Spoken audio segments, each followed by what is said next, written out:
Dallas at Washington. Marco, what should bettors be looking at? Is Dallas Cowboys really the best team in the NFC? That's what most of the talking heads are saying.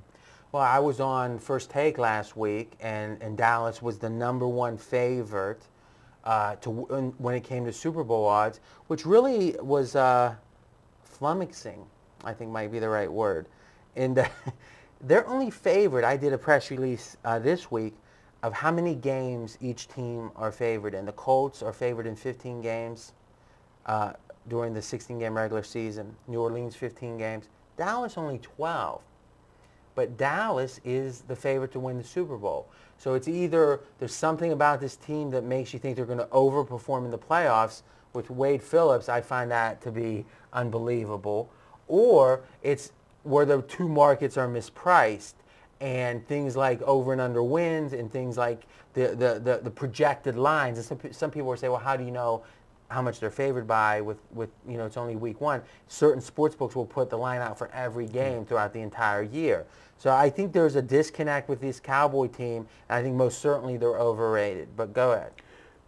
Also, a lot of people are looking at Dallas the way they finished the season last year. Remember, they had that stretch in the middle of the season last year where they were underperforming, which seems to happen every year with a Wade Phillips. So getting beat in the playoffs was that great finish? Well, it's not. I guess, as a Cowboy hater, I guess I'm pretty happy that's the expectation. Right. They get beat in the playoffs, but they did have a nice run to get to the playoffs. Thing is, I'm looking at this game, and if you look to last year, what's really changed on the Dallas Cowboy team? This is basically the same team. I don't think they've really upgraded that much.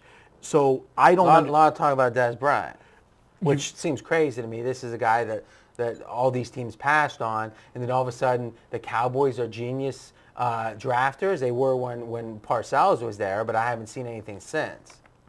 Going into this game, they're playing Washington. There's a lot of hoopla in Washington, too, this year. You've got Shanahan taking over as coach. He's a flamboyant coach, very outspoken. You've got a new quarterback, which, whether you like McNabb or you don't like McNabb, this is the best quarterback Washington has had in probably a decade. So there's a lot of excitement there.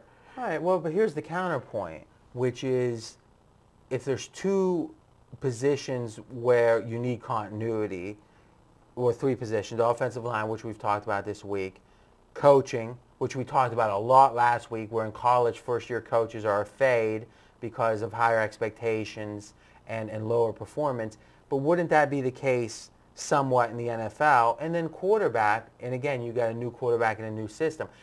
Whatever Washington ends up being in Week 9, can we agree they're probably relatively going to be less in Week 1? It's a great segue to me telling what my play is here. All right, so you have an official prediction on this game. We have a prediction on this game. People are going to look at this game, and again, you're going to hear me all year long talk about John Q. Public, how they think. And they're going to look, and they're going to say 3 of the last 4 matchups between Dallas and Washington were decided by 4 points or less. Washington's a home dog, Sunday Night Football, new coach, new quarterback. That's going to create a lot of excitement. So that John Q. Public's going to think this is a very live dog, and they're going to be on this side, I feel. I do say Dallas is overrated. I don't think they deserve to be the favorite to win the I think NFC. both teams are overrated.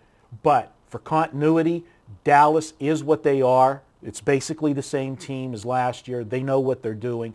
Washington's going to have some growing pains. And let's not forget, Donovan McNabb did not get a full preseason because of injury to work with this offense. So they're not going to be hitting on all cylinders yet. Learning Shanahan's system and McNabb getting used to the team. This is an advantage Week 1 that I got to look at Dallas. If this game was 4 weeks from now, I'd look at it totally different. But in Week 1, I got to lean to Dallas. And what's your projection? 23-17. Okay, I agree. Both teams are overrated. I think this is a terrible spot for Washington. I would have a slight lean towards Dallas. One last point, Cowboys have played well early. I mean, up until last year, there was a lot of talk about how poorly they played in December. But now they've won 9 of 12 ATS in September, which I think, again, speaks that this is a team built for the early season typically, which makes the Super Bowl odds all the more confusing to me. Okay, now it's your turn to get involved. You can continue the conversation in the comment section with Marco and I. And next up, we're talking Monday Night Football, Ravens-Jets.